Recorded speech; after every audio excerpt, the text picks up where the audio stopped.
Welcome to the Daily Dose, here for your sales training, your motivation, and your hope.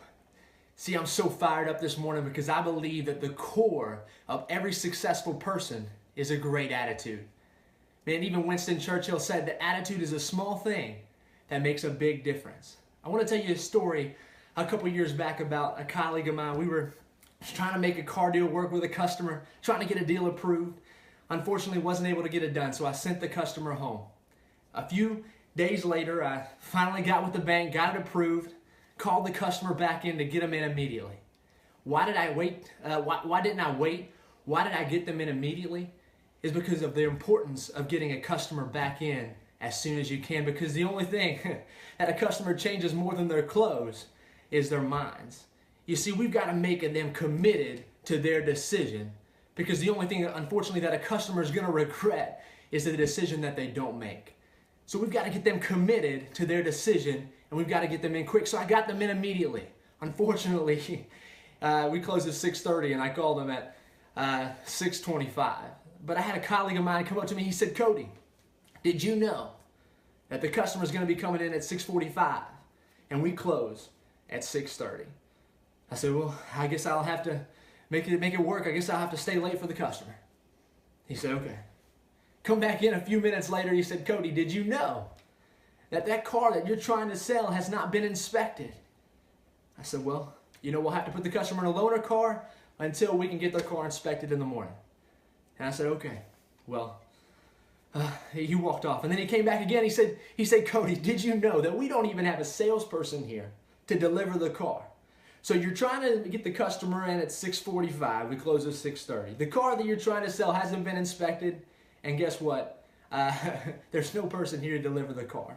Now, the person I'm talking about has a great attitude, but this is a great example. But Zig Ziglar says your attitude, not your aptitude, will determine your altitude, how high you can really go.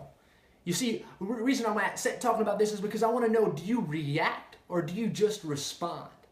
There's a big difference. You see, when Moses sent 3 spies to the promised land, he asked them for a report. And 2 of those spies said, "Man, this land is great, but there's big giants. And man, we're the size of grasshoppers compared to them. There's no way we can get it."